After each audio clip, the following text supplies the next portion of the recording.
의사일정 18항 19항 법률안은 전문위원이 수정한 부분은 수정한 대로, 그리고 특히 19항은 오늘 논의에서 방금 말씀드렸던 그런 부분을 반영해서 기타 부분은 원안대로 의결하고자 하는데 이의가 있으십니까? 가결되었음을 선포합니다.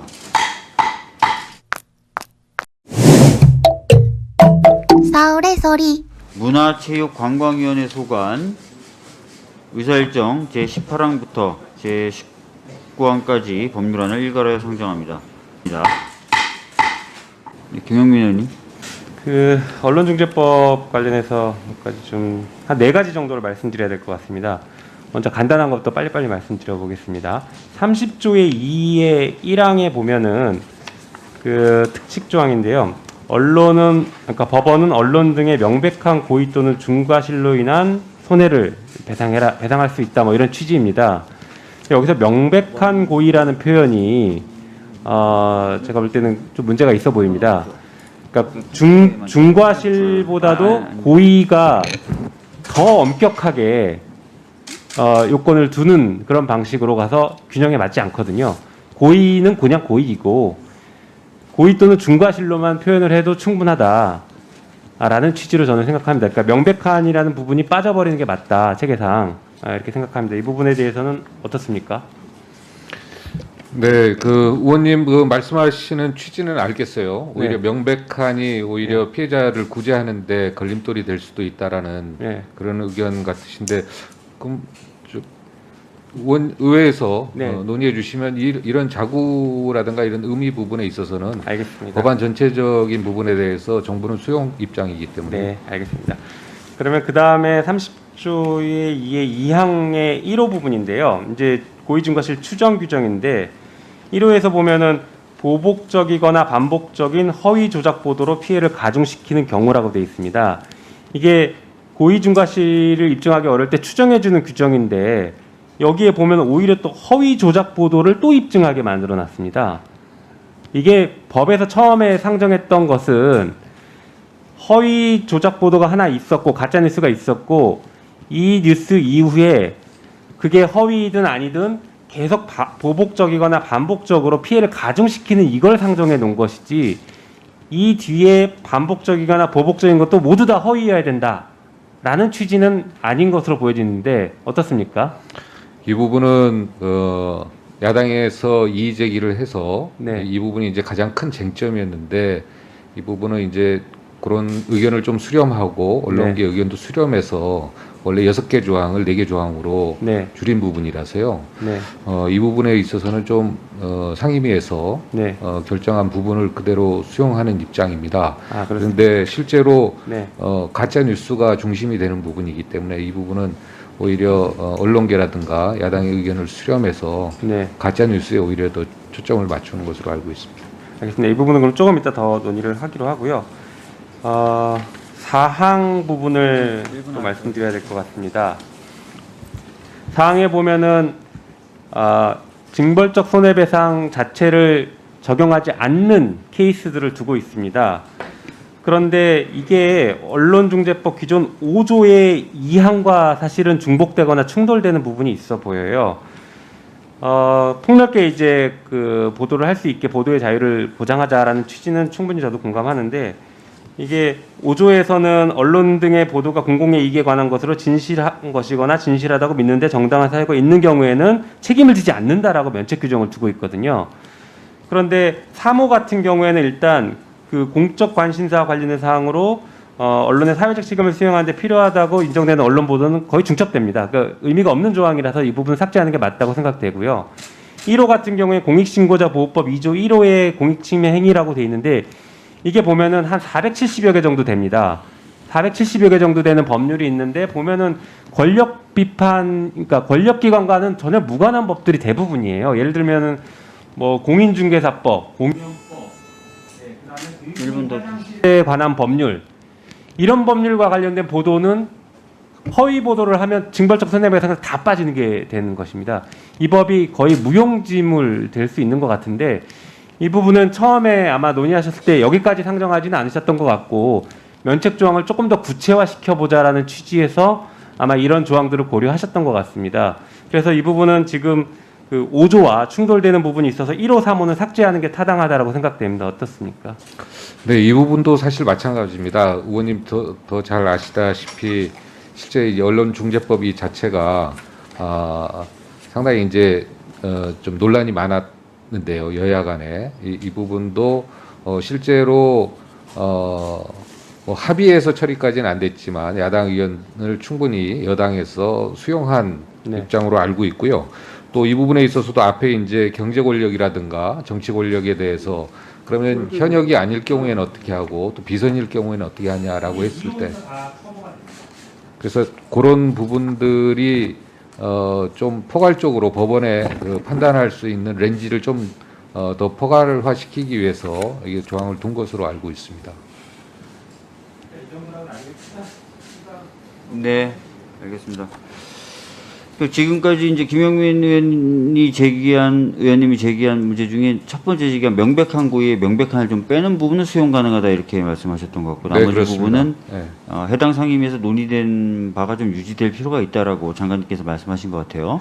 네, 이거는 이제 정부가 좀 법안을 당연히 이제 문체부 소관 법안이기 네, 때문에 그렇습니다. 정부 측이 가져와서 이렇게 의원님들 답변에 이제 질의에 답변하고 있습니다만은 이 부분에 있어서는 의회에서 법안을 발의하고 상정하고 논의하고 안건 심사를 해서 더군다나 여러 차례에 걸쳐서 수정된 안이기 때문에 정부 입장에서 곧바로 지금 법사위에서 의원님들이 말씀 주신 것에 대해서 수용하는 것이 좀 조심스러운 입장입니다.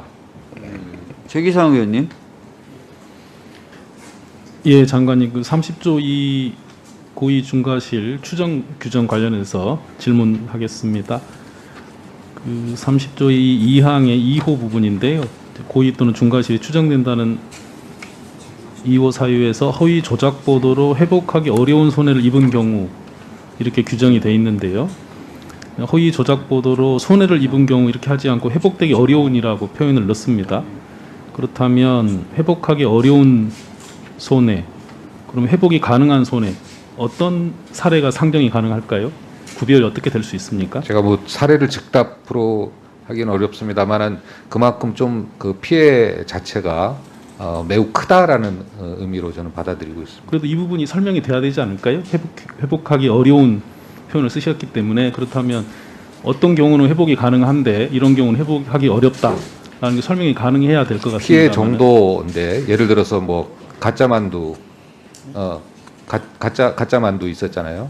그 사례가 있었는데 그걸로 인해 가지고 실제 보도가 사실이 아닌 사실과 다른 가짜 뉴스로 이제 알려졌는데 결국 그걸로 인해서 그 중소기업체 사장은 자살을 하게 되고 막대한 손해를 입었죠. 이제 이런 경우 같은 경우에는 그야말로 회복하기 어려운 손해가 아닌가. 회복이 가능한 손해는 어떤 게 있냐고 설명을 부탁드린 겁니다만. 회복이 가능한 것은 뭐 제가 이 부분에 있어서 정확하게 사례를 이야기하긴 그렇습니다만은 그 예를 들어서 뭐 매출액이라든가 이런 부분이 있어서 손해는 당연히 입었는데 그것이 영업 활동으로 충분히 보상이 된다거나 이제 이런 부분들을 이야기하는 게 아닌가 그렇게 생각하고 있습니다. 그 3호의 경우에는 이제 정정 보도, 추후 보도가 있었음에도 별도의 충분한 검증 절차 없이 이렇게 돼 있는데요. 그렇다면 정정 보도가 있었는지 모르고 인용한 경우는 어떻게 되는 겁니까? 있었는지 모르고 이 정정 몰랐기 보도 때문에 이제 별도로 충분한 검증을 못하는 거 아니겠습니까? 이번에 이제 뉴스라든가 예. 그다음에 인터넷 뉴스 업자라든가 이쪽에 충분히 이제 알리게 돼 있습니다. 그다음에 그 기간도 이제 네. 충분히 있기 때문에 이 부분에 있어서 검증을 하지 않고 이제 다른 기사를 받아서 바로 이제 올리는 거 아니겠습니까? 그런 경우에 있어서는 충분히 처벌을 받을 수 있는 사항이라고 보고 있습니다. 예, 알겠습니다. 우선 이 정도로 마치겠습니다. 예. 다음은 최강욱 의원님.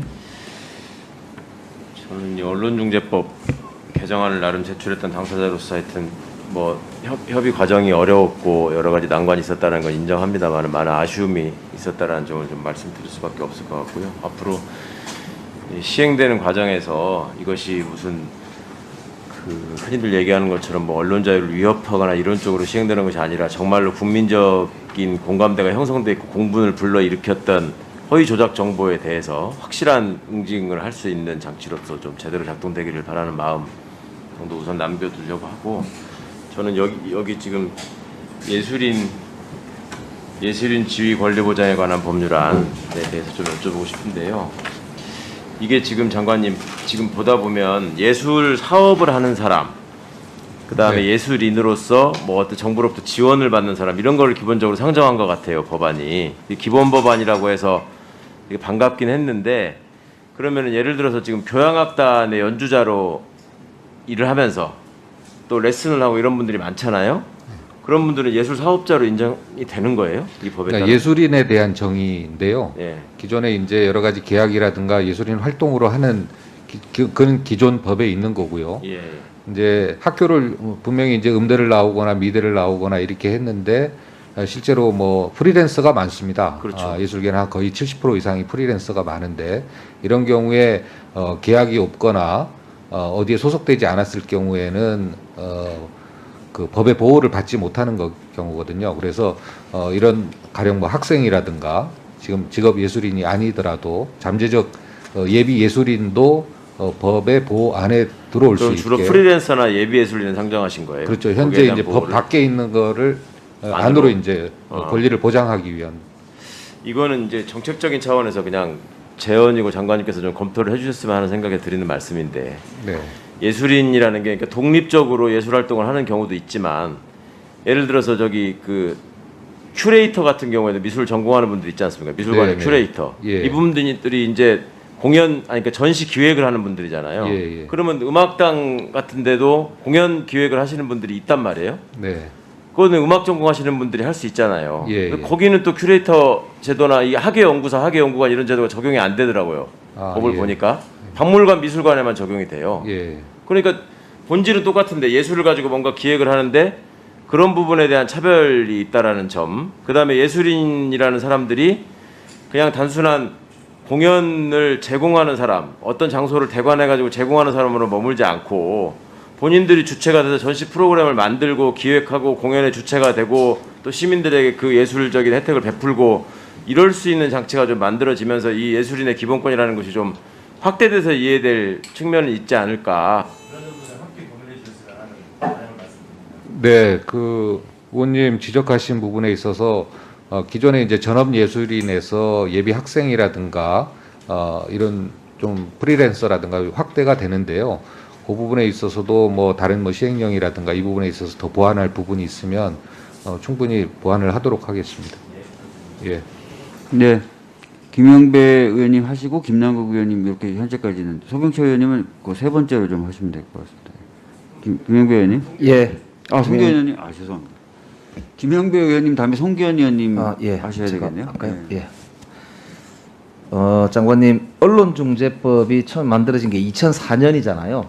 네. 그리고 나서 이제 언론중재법이 이번에 큰 폭으로 이제 개정되는 셈이거든요.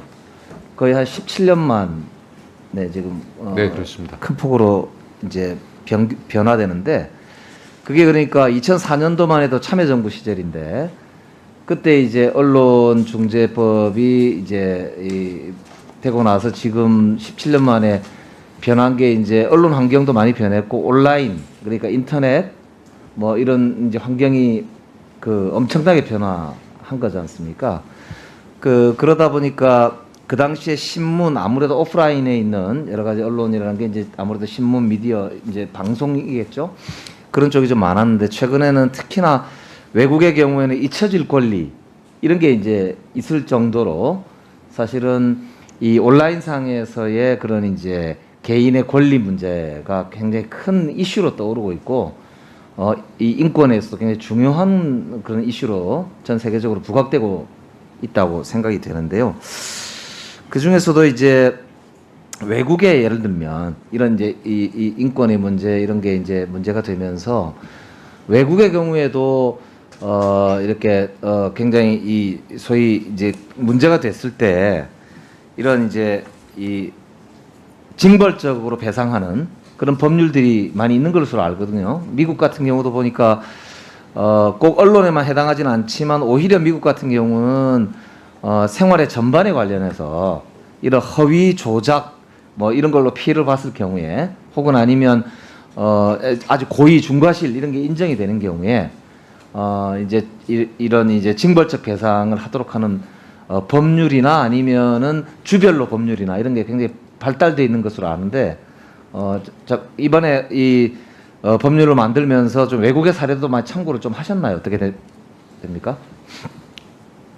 네, 뭐 의원님들이 충분히 그런 부분에 있어서는 다른 나라의 사례라든가 특히 이제 징벌적 손해배상이기 때문에 이 부분에 있어서 판례라든가 또는 미국 쪽에 있어서 실제 그 사례들도 의원님들이 이제 논쟁하는 과정에서 많이 이렇게 제안하고 그 다음에 답변하는 것을 들었습니다.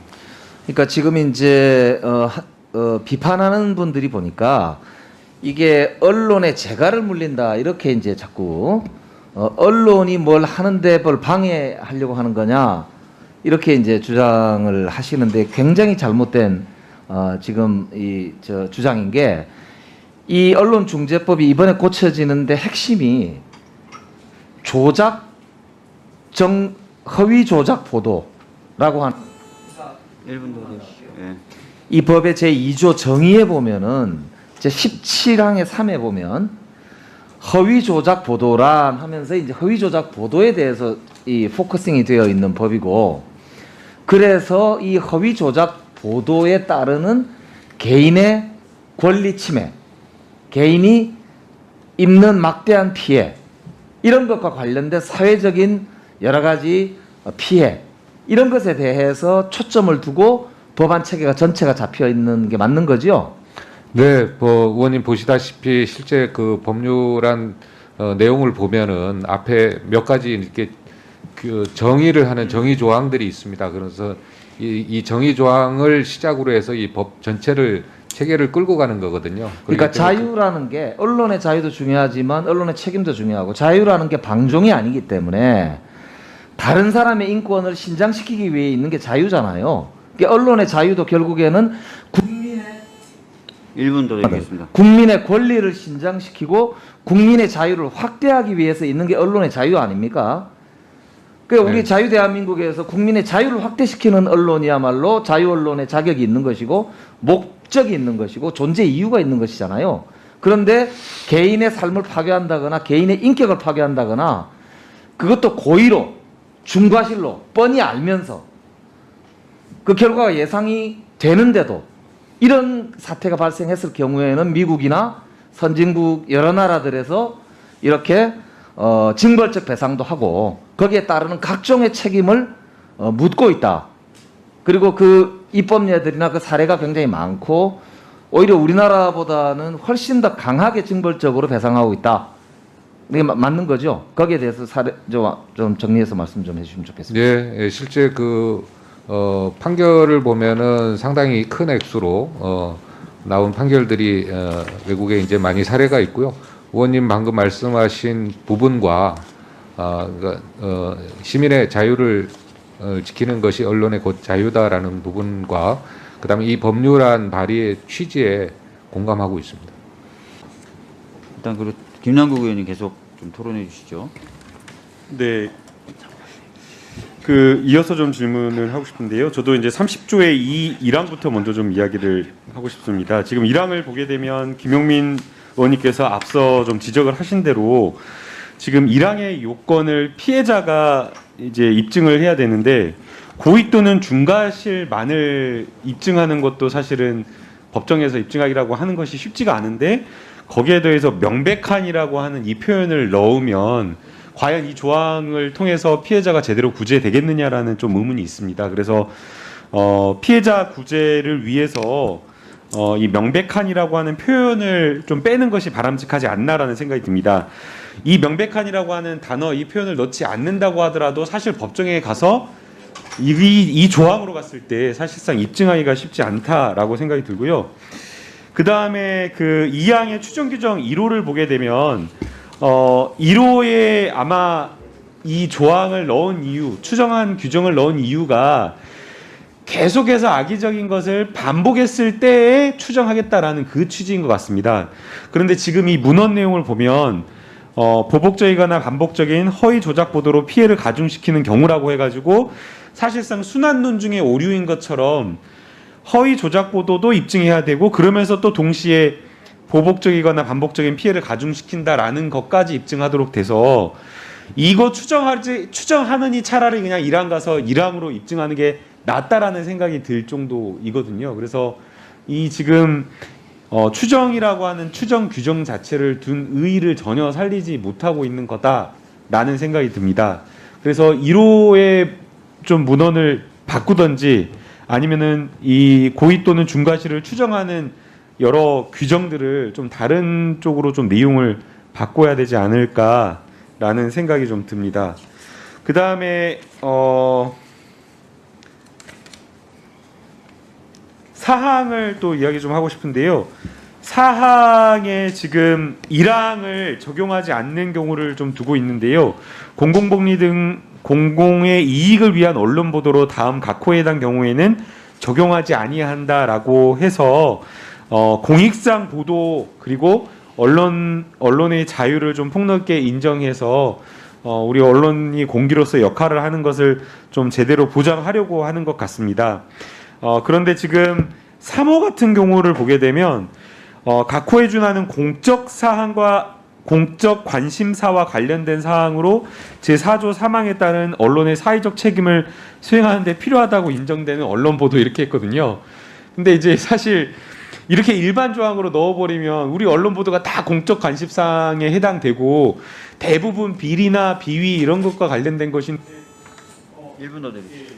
그래서 3호를 넣었을 때에는 사실상 그 지금 이 징벌적 손해배상으로 청구할 수 있는 피해 구제받을 수 있는 경우가 아예 없어져 버리는 것이 아닌가라는 생각이 듭니다. 그래서 요거는 법체계상이나 이런 내용적으로 봐도 삭제하는 것이 좀 타당하지 않을까라는 생각이 듭니다. 장관님 좀 의견 듣고 싶습니다. 네, 먼저 그 송기현 의원님 그 명백한은 아까 답변을 드렸습니다. 그래서 이런 것이 그 피해자가 입증 책임을 할 때 너무 과한 거 아니냐라는 것을 답변을 드렸고요.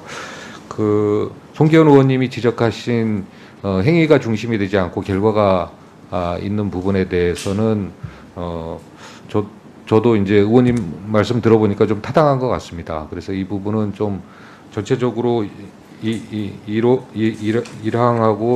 3항, 4항은 다 그런데 2항만 이제 그렇게 돼서 이 부분은 송기현 의원님 의견을 정부 입장에서 좀 수용해도 좋을 것 같습니다. 그 다음에 그 4항의 3호. 4항의 3호 공적 관심사 이 부분은 오히려 문체위에 계신 우리 김성원 의원님이 한번 의견을 좀 주셔도 좋을 것 같은데요. 이 부분은 여야 간에 이제 논란이 있으면서 앞에 정치 권력하고 경제 권력 이 부분에 있어서 현역이 아닐 경우에 뭐 비선이라든가 이럴 경우에 어떻게 할 거냐라고 해서 포괄적으로 좀 더 법원의 판결에 렌즈를 좀 넓히기 위한 조항으로 알고 있는데요. 이것은 의원님들이 법안을 발의하셨고 또 여야 간의 합의는 안 됐지만 충분히 여당에서 야당의 의견을 수렴하는 과정과 언론 노조라든가 이런 쪽에 의견 수렴하는 과정이 있었기 때문에 저는 문체위 의원님의 의견을 조금 들었으면 하는 것이 정부 입장입니다. 예, 김승환 의원님. 김성환 의원입니다. 오늘 정말 저희가 이제 문체위에서 수개월 동안 논의하고 심혈을 기울였는데 또 정말 더 좋은 의견 주셔서 감사하고요. 하여튼에 그 기준은 가짜뉴스로 피해를 입은 국민이 정말 어렵지 않게 그 손해를 받을 수 있는 그런 규정을 좀 저희가 마련해 드리자, 그리고 충분한 피해 회복이 되도록 해드리자라는 것에 초점이 있는데요. 우선 그 30조의 1항 명백한 그 부분은 저도 그 옆에 중과실이 같이 있는 한 명백한은 빼도 된다는 것에 저도 공감을 하겠습니다. 그리고 저희 대안의 2항에도 명백한 고의라고 또 한 번 더 언급이 된 것 같은데요. 거기 명백한도 삭제하는 것이 그 옆에 중과실과 같이 이렇게 규정이 되어 있어서 삭제하는 것이 맞다라고 보입니다. 그리고 이제 2항의 이제 추정 규정 이제 2호를 볼 때 저희는 이제 회복하기 어려운 그런 손해, 상당히 중한 손해가 있으면 고의 중과실이 추정된다라고 이렇게 조금 생각을 했는데 송경 의원님 사실 말씀이 논리적으로는 굉장히 정확하고 맞는 말씀인 것 같습니다. 근데 이제 사람을 때려서 상해를 입히면 폭행치상이고 돌아가셔도 폭행치사가 되는 건데요. 그 폭행이라는 거는 이제 변함이 없는 거겠죠.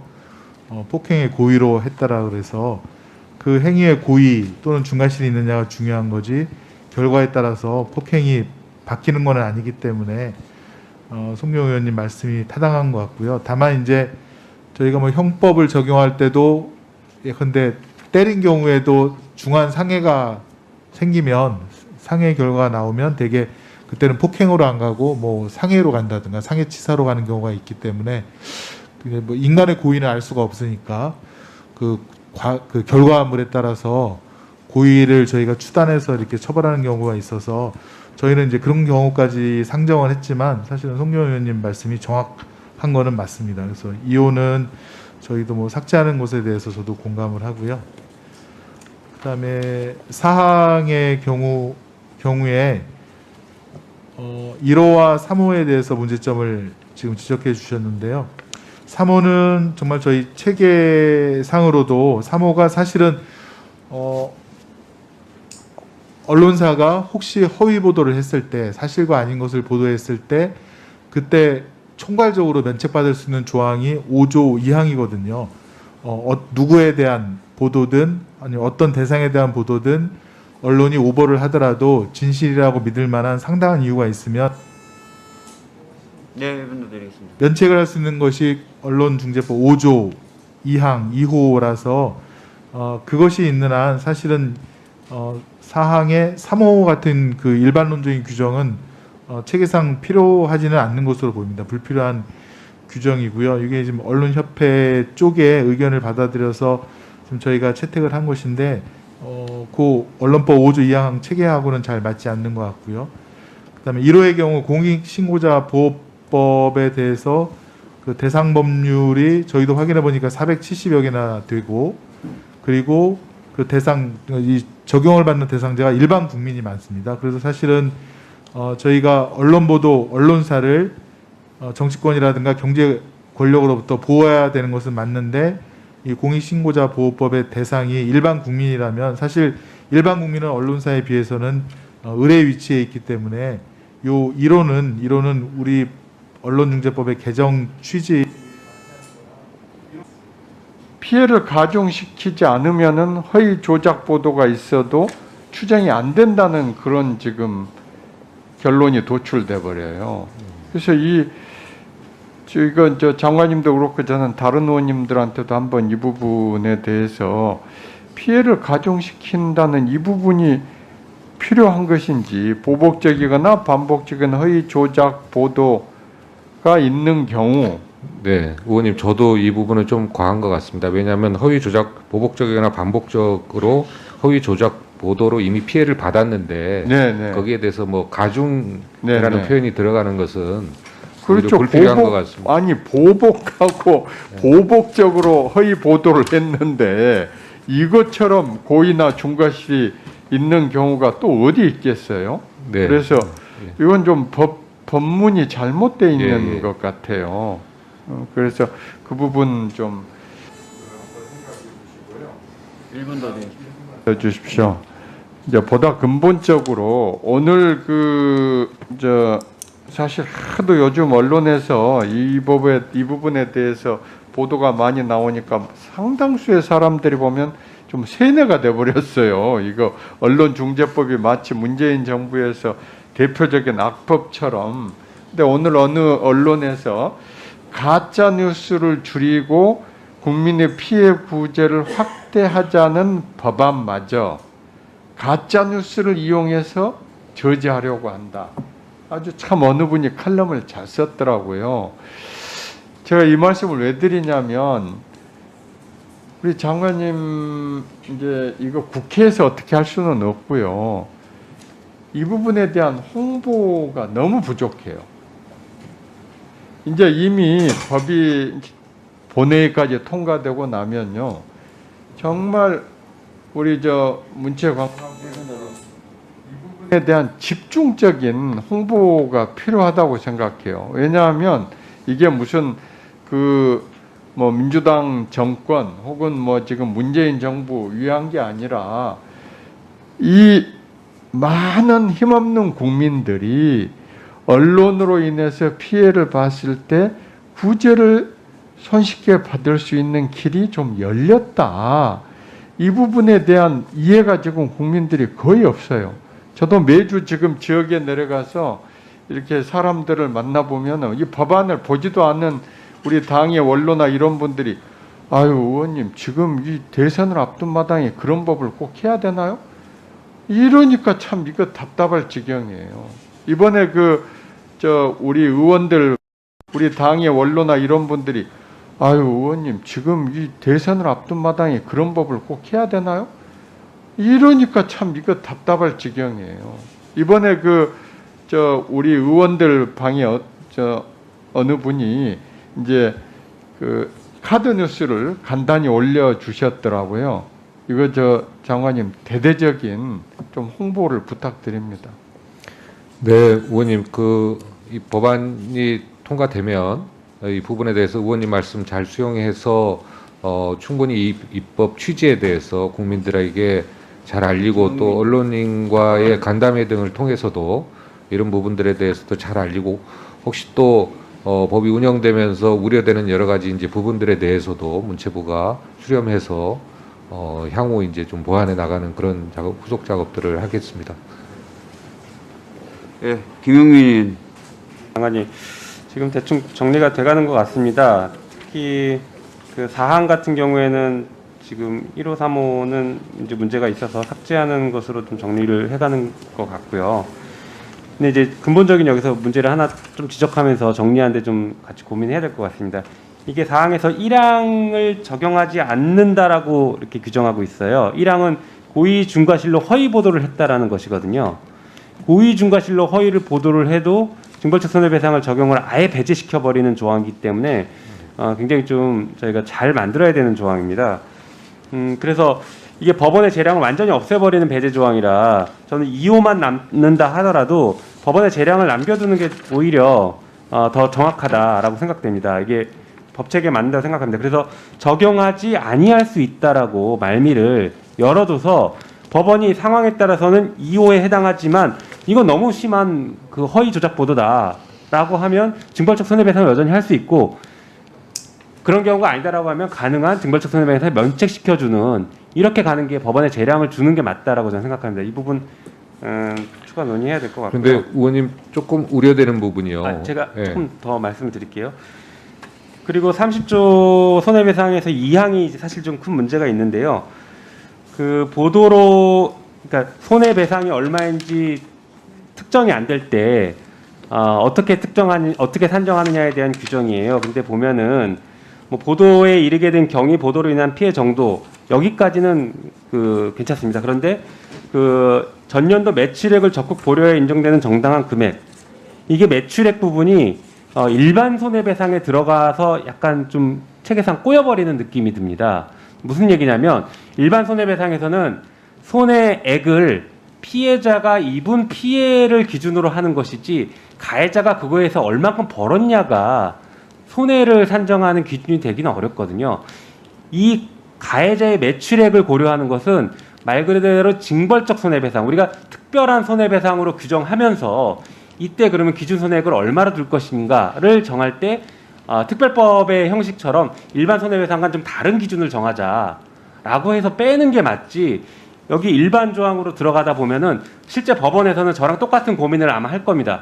그러면 법원에서 이 법을 적용할 때 매출액을 거의 고려하지 않는 상황이 발생할 것 같습니다. 그래서 매출액을 적극 고려해야 된다라는 것은 30조의 2의 2항 정도로 빼는 게 맞고 30조 그 손해배상 2항은 기존대로 그냥 가는 게 수정하지 않고 그냥 가는 게 맞다 이렇게 생각됩니다.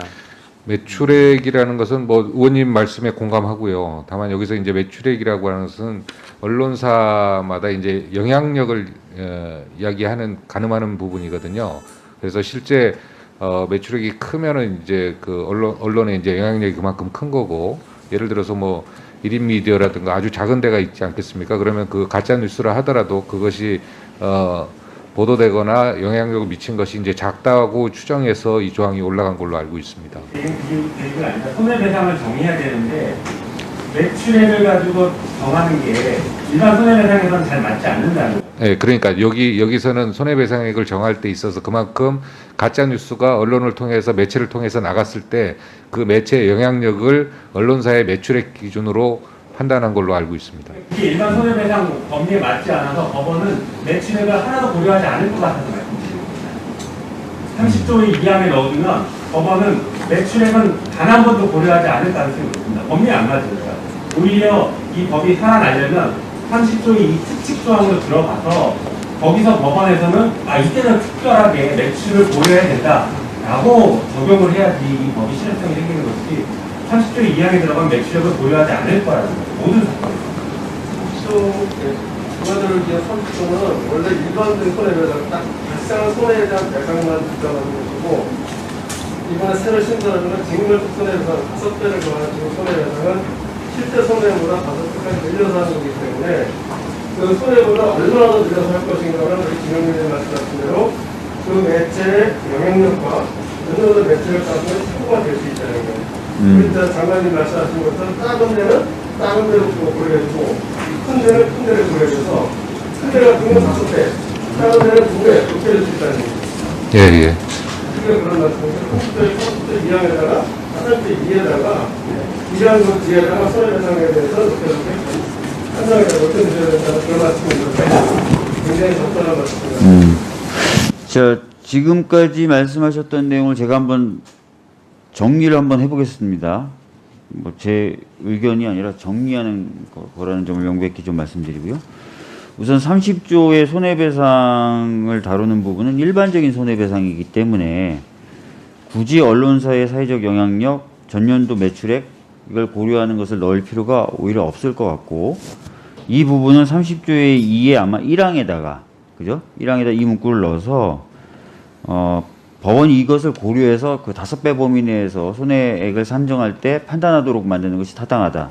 이건 다 동의하십니까? 네. 일단 동의하시고요. 그 다음에 30조의 2의 경우에 또 고의나 중과실 앞에 명백한이라는 단어가 들어가는데, 수식어가 들어가는데, 이 경우는 불필요한 규정인 것 같다. 그래서 명백한을 삭제하는 건 아까 장관님도 수용을 하신 것 같습니다.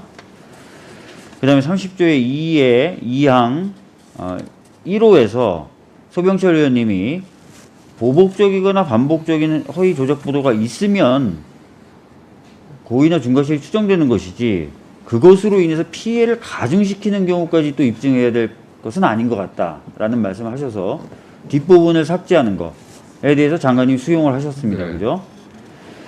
그 다음에 2호 허위 조작 보도로 회복하기 어려운 손해를 입은 경우는 통으로 좀 삭제하는 게 필요하다고 여러 의원들이 문제 제기를 하신 것 같습니다. 이것도 삭제하는 것이 맞겠죠? 예, 그 다음에 사항에 대해서도 1호와 3호 사항의 1호와 3호에 대해서 이제 삭제하는 것에 대해서 이제 장관님께서 이제 수용을 하신 것 같아요. 여러 의원님들의 의견을 받아서 이제 하나 남은 게 김영민 의원이 이제 마지막에 이제 의견을 제기하셨던 적용하지 아니한다. 사항을 적용하지 아니한다를 적용하지 아니할 수 있다로 해서 법원이 재량을 남겨둘 것이냐. 요 쟁점 하나 남았거든요. 요 부분만 좀 정리를 하면 될 것 같은데. 위원장님, 예. 저도 한 말씀. 네네, 말씀하시죠. 네, 이 부분에 있어서는 그 실제로 아까도 다시 반복해서 말씀드립니다만은 경제 권력과 정치 권력의 현역이 아닌, 그러나 실질적으로 권한을 행사할 수 있는 사람들에 대한 보도, 이제 이런 부분인데, 그러면서 이제 앞에 사항에 보면 1항의 경우 공공복리 등 공공의 이익을 위한 언론 보도 다음 각호 했는데 이제 1호하고 3호를 한다는 의견을 의원님들이 주신 거거든요. 그러면 이제 2호의 부정청탁 이 부분만 남는 건데, 그래서 이제 김영민 의원님 말씀은 여기서 어느 의원님이 하시는지 아니 할 수 있다라고 해서 그 재량을 조금 살려준다고 했는데, 그걸로 법원의 재량이 충분히 이 1호, 3호를 포함한 이것도 사실은 그 언론 노조라든가 언론 협회에서 아마 우리 여당 의원님들이 의견을 받아서 수용한 걸로 아는데, 그 취지가 충분히 살아날 수 있을지 부분에 대해서는 제가 아직 지금 판단하기 어려운 것 같습니다. 장관님 의견에 공감이고요. 이게 그 징벌적 손해배상에 의해서 국가인수위가 피해자를 구제하는 측면도 있지만, 또 사실은 의혹 단계에서 초기의 의혹 단계에서 여러 공익적 보도나 이런 것들을 위축시키거나 탄압시켜서는 안 된다고 보거든요. 그래서 이것을 적용하지 아니할 수 있다 이렇게 해버리게 되면 정말 힘 있고 돈 있고 변호사 사용해가지고 막 소송을 할 수 있는 그런 사람들만 소송을 남발하고, 실제 오히려 피해자들의 그런 구제는 뒷전이고 공익보도만 유출될 수 있기 때문에 이거는 합의 문체에서 넘어오는데도 적용하지 아니한다라고 생각합니다. 할 수 있다 또 해버리면 법원 가서 또 자의적으로 하고. 이거 왜 저한테 화를 내요? 저는 얘기할 뿐이에요. 예, 소영철 의원님.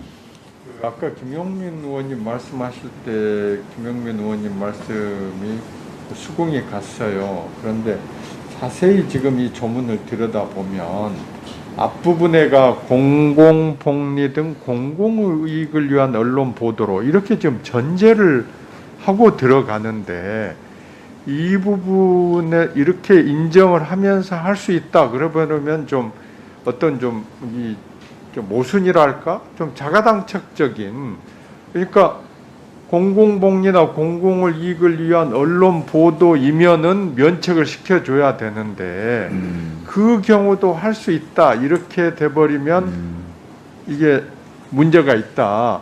오히려 김용민 의원님 걱정하시는 취지는 사실 충분히 수긍이 돼요. 네. 법원에서 결국은 공공복리나 공공의 이익을 위한 언론 보도인지 여부에 대한 판단을 가지고 면책 여부를 결정하게 되기 때문에 할 수 있다라고 하는 그 취지가 충분히 반영되는 거 아닌가, 그런 좀 생각이 듭니다. 네. 1분 내에 하겠습니다. 네. 네. 1분 드리세요. 1분. 알겠습니다. 이게 사실은 공공복리, 그러니까 공공의 이익을 위한 것에 해당하느냐는 아까 말씀드린 5조의 그 면책 조항에 이미 다 들어가 있거든요. 그런데 이 전제가 공공복리도 있지만 고의 중과실로 허위 보도를 했다가 전제입니다.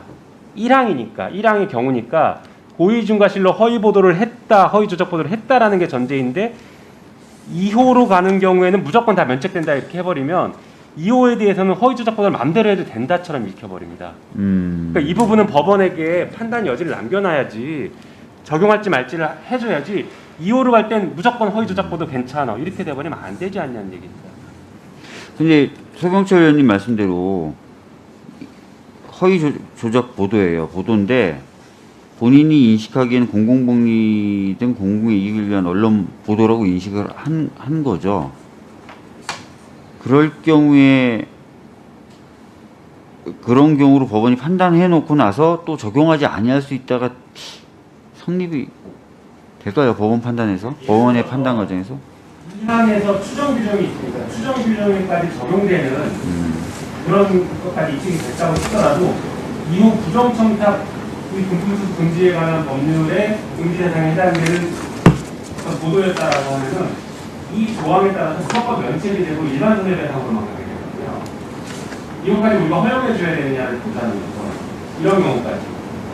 고의중과실이 추정되는 사항까지 보도를 그렇게 허위조작 보도를 했는데, 사실은 부정청탁 금융금지법은 다 공익적인 얘기예요. 여기 금지되는 내용은 다 공익적인 얘기들만 나옵니다. 공공의 이익과 관련된 금지사항들만 있거든요. 그러니까 공공의 이익은 무조건 여기서는 인정이 될 수밖에 없는 부분인데, 보도 내용입니다. 그런데 고의중과실이 추정되는 사항까지 우리가 무조건 면책을 해야 되냐, 그런 고민해야 되지 않습니까? 이 부분은 약간 조금 더 그런 게 있는데 앞에서 부정하는 거는 송기현 의원님, 아예 마이크를 드리겠습니다. 예. 앞에서 우리가 여러 개 논의한 문제는 체계 작과 관련된 문제나 법령에 관한 문제 있잖아요. 이 부분은 문체위에서 소관하는 여러 가지 단체의 의견을 받아가지고 정리한 의견이고 어떻게 보면 우리가 이제 야당하고 얘기할 때 항상 얘기하는 정책적인 판단에 들어간 부분이라서 이것을 우리가 법사에서 임의로 조정하기에는 적절하지 않은 것이 아닌가. 그렇다고 하면 문체위 위원님들 같이 운영해야 될 문제가 아닌가 생각이 들어서 이 부분은 문체의 의난대로 장관님께서 말씀하시기 때문에 문체위에서 올라온 대로 가는 것이 맞지 않나라는 생각이 저는 듭니다. 잠깐만, 그러면은 잠깐만요. 그 지금 김승원 의원님 말씀 듣고 소병철 의원님 말씀드릴게요. 예. 짧게 말씀드리겠습니다.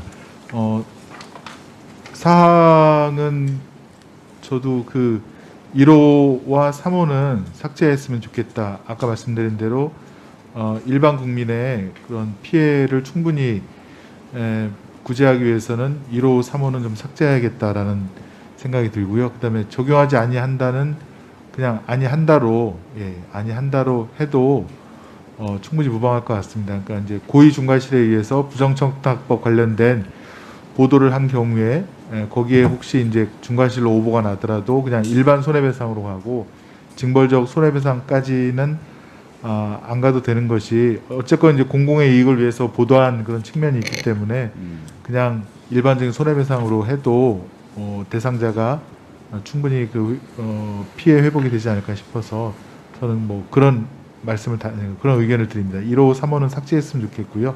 적용하지 아니한다라고 간명하게 처리했으면 좋겠습니다. 이상입니다. 소병철 의원님 의견 좀.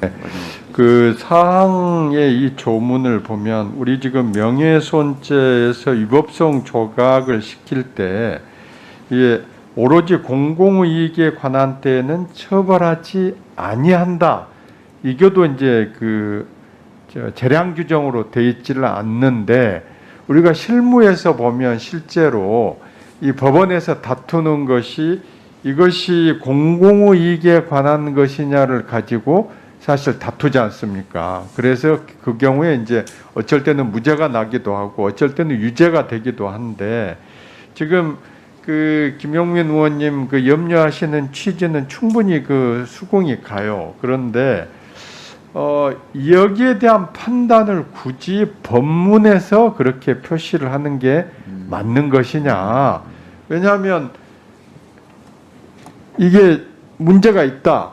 고의나 중과실에 의해서 가짜 뉴스다 해가지고 소송이 벌어졌을 때 이제 보도를 한 측에서는 이거 공공이익을 위한 것이다 이렇게 항변을 할 거고 소송을 제기한 측에서는 그렇지 않다 이거 이렇게 결국은 다툴 거 아닙니까? 그러면 판단은 법원에서 하기 때문에 거기에 대한 것을 명예훼손죄에 대한 위법성 조각 사유에서도 처벌하지 아니할 수 있다 이렇게 아니고 명시적으로 단언적인 규정을 해놓은 취지를 본다면은 이 사항도 그 염려하시는 취지는 충분히 일리는 있는데 결국은 법원에서 해소되는 문제 아닌가. 그래서 그 지금 이 구성 요건을 그대로 유지하는 것도 맞겠다 이런 의견입니다. 지금 뭐 김용민 의원님이 두 번 말씀을 주셨지만 대부분의 의원님들은 그 재량을 주지 않고 현행 규정대로 가는 게 좋다고 얘기를 하신 것 같아서 좀 자연스럽게 좀 그렇게 정리가 되는 것 같습니다. 지금 전문위원님께서 의견을 하나 주셔서 이 부분 한번 검토를 해봐야 되는데요. 아까 30조 2항에서 의원님들께서는 언론사 등의 사회적 영향력과 전년도 매출액 부분만 이제 30조 2로 넘기자라고 얘기하셨는데 전문위원님이 보시기에는 보도에 이르게 된 경위라든지 보도로 인한 피해 정도도 사실 이게 굳이 일반적 손해배상의 규정에 남아있을 필요는 없는 것 같다. 그래서 30조의 2로 넘어갈 때 그 언론사의 사회적 영향력, 전년도 매출이 넘어갈 때 같이 이 문구들도 넘어가는 게 자연스러울 것 같다라는 의견을 주셨습니다. 이 부분에 대해서는 어떻게 생각하십니까? 다 그건 통으로 넘어가는 거 다 동의하시는 겁니까? 예. 그러면 지금까지 의원님들이 제기해 주신 쟁점들은 다 좀 정리가 됐습니다. 물론 구체적인 문구는 아직 만들지 않았지만 그건 통상적으로 위원장에게 넘겨주시면 위원장이 전문위원과 상의해서 문구를 만드니까요. 구체적인 문구는 좀 그렇게 정리하면 될 것 같습니다. 자, 혹시 더 토론하실 의원님 계십니까? 예? 사항이요? 30조의 이 사항. 그러니까 1호하고 3호를 삭제하고 나머지는 이제 그대로 두는 거니까 이것도 문구는 조금 만들어야 될 것 같습니다. 2호만 남아있기 때문에 이거 호로 정리하기는 어렵고요. 예, 본문에 좀 넣으면서 문구를 좀 만들긴 해야 될 것 같습니다. 네, 위원장님 잠깐만요. 예. 최강욱 의원님 먼저 예. 말씀 듣고요. 예. 사실은 조금 형용 모순이 있잖아요. 그 허위 조작 보도를 한 건데, 그러니까 고의 중과실로 허위 조작 보도를 한 건데, 이게 청탁금지법에 해당하는 사안을 공공복리나 공공의 이익을 위한 걸로 할 때 일반 배상으로 간다. 근데 고의로 허위 조작 보도를 했는데 그게 공공복리에 해당하는 경우가 있어요, 그게? 그러니까 예를 들어서 청탁금지법에서 금지하고 있는 거를 예를 들어서 제가 그 뭐 산하기관이나 유관단체로부터 접대를 받았다, 1,000만 원어치 접대를 받더라, 이런 보도를 했어, 가짜로. 그런데 그렇게 해놓고 나서 국회의원이 접대를 받는 거는 안 될 일이고 그걸 보도하는 것 자체는 공공복리를 위한 거 아니냐, 그러니까 우리는 징벌배상의 대상에서 빠져야 된다, 이걸 지금 받아주자는 얘기인가요? 이 조문의 취지가? 제가 이해하는 게 맞은 거예요? 실제 사례를 놓고 한번 생각을 해보시면 이게 좀 이상해요. 형용모순, 애초에 형용모순이야. 고의에 의한 허위 조작 정보인데 그거를 공공복리를 위한 걸로 인정을 해주면서 빠져나간 통로를 만든다? 그 의원님들 이렇게 좀 해보겠습니다. 요 부분에 대한 판단을 위해서 딱 한 15분간만 정의하겠습니다. 아니, 왜냐면 제가 보기에 판례도 좀 찾아야 될 것 같고, 지금 피곤들 하셔가지고 제대로 판단을 못 하시는 부분도 있는 것 같아요. 15분 쉬면 더 판단을 못해요. 그러면 이 부분을 그러면 더 논의해 주십시오. 그럼 차라리 이 자리에서. 지금 최강욱 위원님은 아니다라고 다시 반론을 또 제기해 주셨거든요. 예, 근데 그 위원장님 이 부분 저도 이제 최강욱 의원님 말씀에 이제 동의를 하는데요. 근데 사실은 이게 조문의 취지 자체는 실제로 이제 기자들이 기사를 쓸 때 그게 이제 아직 판정이 나기 전에 사전에 이제 위축감을 줄 것이냐 안 줄 것이냐 이제 이런 부분에 대한 취지인데, 이게 법문에 이렇게 하다 보니까 결과적으로 이렇게 나와서 좀 앞뒤 안 맞는 모순적인 상황이 나올 수 있는 거죠. 근데 이제 취지 자체는 사실은 언론사가 위축되지 않고 기사를 충분히 쓸 수 있는 환경을 줄 것이냐 말 것이냐 이제 이런 부분이거든요, 사실은. 전문위원님들 요거를 그러면 최강욱 의원님 말씀대로 결국 호호 체계가 아니라 문장으로 다 들어가면서도 형용 모순이 안 이루어져야 되지 않습니까?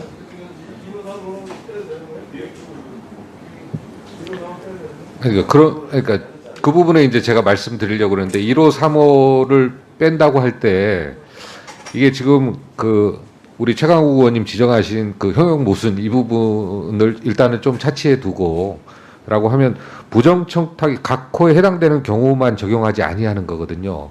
그러면은 이제 부정청탁의 모든 이제 보통 언론에서 이제 기자가 이제 기사를 쓸 때 실제로 경제 권력이라든가 정치 권력 외의 현역이 아닌 사람들에 대한 기사를 쓴다라고 했을 때 부정청탁으로 다 이제 포괄될 수 있을 건지 그 부분에 있어서는 제 입장에서는 이제 좀 판단이 안 서는 상황이. 그렇다고 해서 공적 관심사와 관련된 사항으로 하면 너무 그 범위가 넓어서 이 법률 취지에 대한 게 약간 무용지물이 될 가능성이 있는데, 그래서 공익침해 행위 1호가 됐든 3호가 됐든 이것을 조금 더 범위를 좁혀서라도 이 부분 좀 살리는 것이 이 부분 어떻게 좀 맞지 않나, 저는 그런 생각입니다.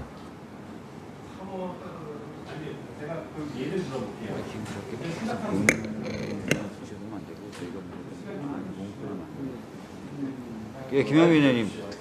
예를 들어 보겠습니다. 그 아동 성폭행 피해자가 있었어요. 한 언론사에서 그 피해자 가족의 집에 찾아가서 여러 가지 취재를 했고 보도를 했는데 피해자 가족의 집의 주소와 위치까지 다 노출시키고 그 아동이 성폭행 당한 게 부모의 잘못이다라는 취지로 보도를 했어요. 그리고 아이의 일기장까지 다 공개해 버렸습니다. 그런데 그게 아니어서 허위 보도로 나중에 판명이 났고, 근데 이 집안은 풍비박산이 났습니다. 그 동네 살지도 못하고 다른 데 이사 갔고 엄청난 피해를 받았어요. 근데 법원이 인정한 손해배상금은 2,200만 원이었습니다. 이런 거 징벌적 손해배상 해야 되지 않습니까? 어떻습니까? 동의하십니까? 그런데 안 된다니까요. 1호 때문에. 1호의 성폭행 처벌법이 있습니다. 안 돼요. 징벌적 손해배상 대상이 아닙니다. 다 빠져나가 버립니다. 1호를 넣는 순간 다 빠져나가요. 그리고 또 유명한 사건이 있죠. 서울시 공무원 간첩 조작 사건 유우성 씨. 1심에서 간첩 무죄 판결 받고 항소심에서는 국정원이 증거 조작한 것까지 밝혀졌잖아요. 그런데도 불구하고 간첩이다라고 허위 보도한 사건이 있었고 1,000만 원 받았습니다.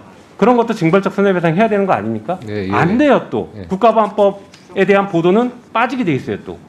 그러니까 이런 우리가 야 이거 좀 심한 사례다 했던 것들이 다 빠져버립니다. 1호를 넣는 순간. 그러니까 1호를 넣으면 그 시민을 보호하겠다라고 하는 법 취지와 체계가 다 안 맞고 다 틀어져 버리는 것입니다. 그래서 135는 빼는 게 맞는 것 같고 2호가 말씀하신 그 취지를 살리는 그렇게 열어두는 것으로 가는 것이 맞죠. 1호는 정말 위험합니다. 이거는.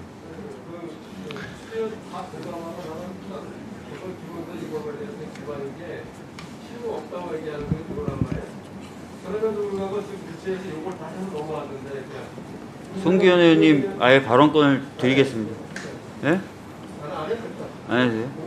김영민 의원이 말씀하신 것 같은 그런 부분까지 포함되는 내용을 시켜가지고 법안이 되었는데 그걸 우리가 법사 얘기를 빼는 거는 문체의 권한을 굉장히 좀 침해하는 권한의 그 논의가 될 수 있다는 얘기고 그렇게 된다면 그 문체의 권한을 동의 좀 해서 지금 방금 말씀하신 사례가 비슷하지 않아요. 왜냐하면 유우성 씨 간첩 조작 사건은 사실 경찰이 조작을 한 거잖아요. 그러면은 그걸 떠나서 항소심에서 들어가서 사실관계가 조작이 드러난 거고 언론은 그거에 대해서 제대로 취재를 했냐 아니냐, 정당한 이게 믿을만한 것이냐 아니냐라는 걸 따라서 적법하게 취재를 했으면 사실 이걸 언론의 책임 징벌적 손해배상이 묻는 게 아니라 정부나 검찰의 책임 묻는 게 아니죠. 언론은 지금 허위 보도로 배상을 했어요 이미. 그 일부 언론사가 조작한 인터뷰 동화 채널인가? 아니에요. 채널이 아니에요. 다른 언론사인데. 장관님의 오케이냐 아니냐에 따라서 결정되는 문제가 아니라 문체위에서 전 문체위의 의견을 듣고서 우리 결정해야 되는 문제지 우리가 그 범위를 줄였다 늘렸다 할 수가 없는 거지. 굉장히 범위가 확 줄어드는 건 얼마나 우리 김영민 의원님 말씀 저도 이게 굉장히 불만이 있는 사람인데 이분이 우리 때 이렇게 하면 범위가 요 법대로 범위가 확 줄어드는 거니까. 요걸 빼면 범위가 확 늘어나고. 그걸 법사에서 할 수 있냐, 이게 그런 문제죠. 법사에서 쓰는 건 아니다는 생각이고. 그런 게 일단 다시 한번 좋으니까, 문체위 의원님들하고, 적어도 문체위 간사나, 우리 위원장이나, 이렇게 원내쪽하고 상당히 실제야 되는 문제다, 네, 위원장님, 저도 이 부분이 사실 이렇게 구체적으로 나온 거에 대해서 장관 입장에서는 그 과정이라든가 내용은 잘 모르고 있습니다. 근데 그럼에도 불구하고 그 전반적인 여야 간에 이게 논쟁을 하고 그 다음에 시민단체라든가 언론계 의견을 계속 수렴하고 이런 과정들을 지켜봐서 우려스러워서 이제 드리는 말씀이고요. 송기현 의원님 말씀대로 부정청탁 2호만 남겨뒀을 때는 그 범위가 매우 축소되는데 제가 봐도 1호하고 3호는 둘 다 존치시켰을 경우에 너무나 이제 과대한 해석을 불러일으킬 수 있는데 실제로 공공에 대한 부분을 1호가 됐든 3호가 됐든 한 군데는 남겨둬야 그 문체위에서 법안을 보완한 취지를 살릴 수 있지 않을까 그런 생각입니다. 문체위에 계셨던 김승원 의원님 발언 좀 해주시죠. 사안은 저희 이제 민주당 통합안이라고 하죠. 여기 16개의 법안이 제출이 되어서 그것을 통합을 한 저희 민주당 이제 통합안이 있었는데요. 원래 그 안에는 있었던 조항들은 아닙니다. 조항들은 아니었고, 언론 현업단체 쪽에서 요 사항을 가지고 와서 요거를 갖다 좀 반영을 하게 해달라. 그래서 이제 이 사항이 이제 들어가게 됐다는 것을 말씀을 드리고요.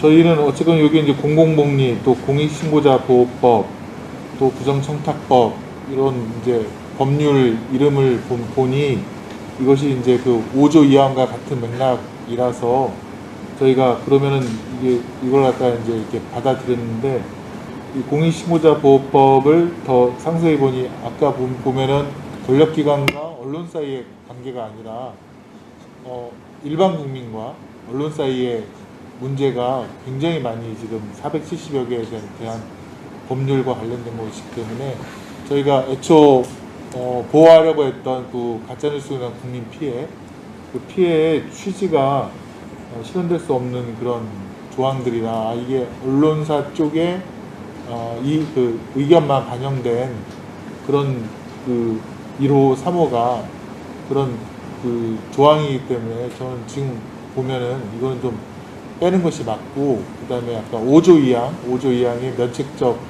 그 총괄 규정으로도 충분히 언론사와 국민 사이에 그런 균형을 맞출 수 있다라고 생각이 되어서 죄송한 말씀이지만 1호 3호는 좀 삭제해 주셨으면 합니다. 1호 3호가 들어가면 징벌적 손해배상제를 그 도입할 그 취지가 너무나도 희색이 되기 때문에 그런 좀 큰 취지를 좀 살펴봐 주셨으면 합니다. 그리고 법사위에서 좀 결단 내려주시면 좋을 것 같습니다. 국회에서 법안을 만들고 있으면 관련된 언론단체 약속을 하고 했는데 이쪽을 그 약속을 깨는 거 같은 그런 거가 되는 거 그거를 설레면 국회에서 좀 결정해줘야 된다는 거예요. 그냥 국회에서 논의해가지고 또 다른 문제니까 이제 여야 합의가 됐으면 여야가 다 구성을 받아야 되는 거고, 아니면 민주당이 언론단체하고 협의를 해가지고 그걸 넣었다면 그거에서 다시 또 협의를 하는 해줘야 되는 거예요. 우리가 일부러 뺄 수는 없는 거고, 우리가 여기서 이걸 협의하면 그 순간에 그 언론단체를 협의했던 것이 깨지는 거예요. 내부적으로 상향 드릴 수 있도록 정해를 좀 부탁드립니다. 저도 사실 이게 지금 당장 이렇게 계속 해서는 정리가 안 될 것 같고요. 길게는 안 하겠습니다. 정해 한 15분만 하겠습니다. 자, 의석을 정돈해 주시기 바랍니다. 회의를 속개하겠습니다. 저희가 지금 그 30조의 이 사항 부분에 대해서 논의를 하다가 좀 효율적으로 정리가 안 돼서 잠시 정회를 했습니다. 정회를 한 가운데 저희들이 좀 전문위원님과 장관님과 함께 좀 이야기를 해서 오늘 수정할 범위에 대해서 좀 정했기 때문에 다시 한번 말씀을 드리도록 하겠습니다. 우선 30조의 2항에서 보도에 이르게 된 경위부터 전년도의 매출액 요 문구 자체는 2항에서 좀 빼서 30조의 2의 1항 부분으로 좀 옮기는 거. 네, 아까 말씀드렸던 것처럼 명백한이라는 30조의 2의 1, 2항에 들어가 있는 고의 중거실 앞에 들어간 수식어를 삭제하는 거. 그 다음에 2항 1호에 피해를 가중시키는 경우 부분을 삭제하는 거. 그 다음에 2호를 삭제하는 거까지만 저희가 법사위에서 체계작구 심사의 범위 안에 드는 것으로 보여져서 이 정도까지만 오늘은 수정하는 것으로 하려고 합니다. 특히 이 부분은 황희 장관님도 특별한 이견이 없으신 거죠? 네, 그 부분에 대해서는 정부 측도 수용하겠습니다. 알겠습니다. 그러면은 요 정도의 내용으로 저희들이 정리를 하고 해보도록 하겠습니다. 혹 더 토론하실 의원님 계십니까? 제가 위원장님 한 말씀 올려도 되겠습니까?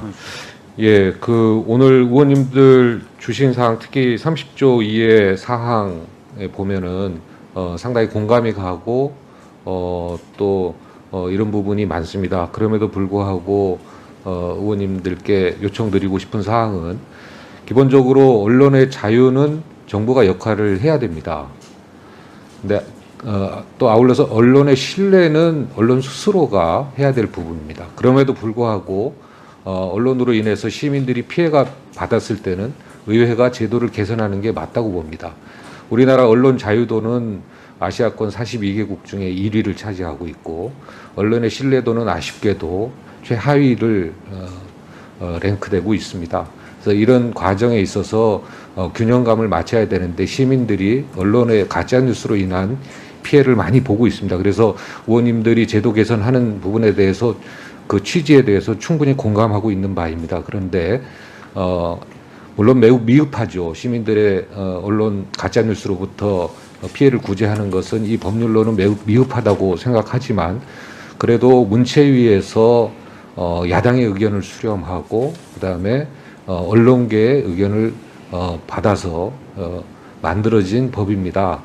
그래서 법사위에서 의원님들 보시기에 다소 미흡하고 하더라도 문체위에서 올라온 원안대로 통과를 해주시면 이 부분에 있어서 문체위가 또 보완할 부분은 보완하고 의원님들께서 의회에서 더 논의하실 부분이 있으면 더 논의하시고 특히 시민들의 피해 구제도 매우 중요한 부분이고 또 언론이 앞으로 기사를 쓰는 데 있어서 위축감을 줄여주는 부분도 매우 같이 공유돼야 된다고 생각합니다.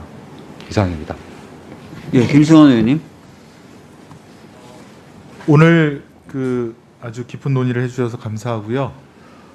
다만 이제 법사위의 체계자구 심사 저희가 이제 곧 그 정말 글자 그대로 받아들여야 될 그 범위 내에서 저희가 이제 할 수 있는 최선을 다했고 다만 30조의 이 사항에 대해서는 좀 문제점이 있는 것을 여러 의원님들 말씀으로 알게 되었으니 내일 뭐 저희 이제 전체 여당 의원 전체라든가 아니면 다 같이 모여서 더 큰 자리에서 한번 더 논의할 수 있는 그런 기회를 마련해 주셨으면 합니다. 여기까지만 말씀드리겠습니다. 네, 더 토론하실 의원님들은 안 계시죠? 그러면 의결을 좀 하도록 하겠습니다. 의사일정 18항 19항 법률안은 전문위원이 수정한 부분은 수정한 대로 그리고 특히 19항은 오늘 논의에서 방금 말씀드렸던 그런 부분을 반영해서 기타 부분은 원안대로 의결하고자 하는데 이의가 있으십니까? 가결되었음을 선포합니다. 네, 황희 장관님 수고하셨습니다. 이석하셔도 되겠습니다. 예, 어제 회의와 관련돼서는 김용민, 윤한홍, 최강욱, 소병철, 송기현, 김종민, 유상범 위원님이 서면 질의를 하셨습니다. 서면 질의에 대한 답변서를 8월 27일까지 우리 위원회와 해당 위원님께 제출해 주시기 바랍니다. 서면 질의와 답변서의 내용은 오늘 회의록에 어제 회의록에 게재토록 하겠습니다. 이상으로 오늘 안건 심사를 모두 마쳤습니다. 오늘 의결한 법률안에 대한 작부 정리는 위원장에게 위임해 주시기 바랍니다. 위원님들 장시간 수고 많으셨고요. 출석하신 기관장님들, 직원 여러분들, 보좌직원, 수석 전문위원을 비롯한 많은 분들 수고하셨습니다.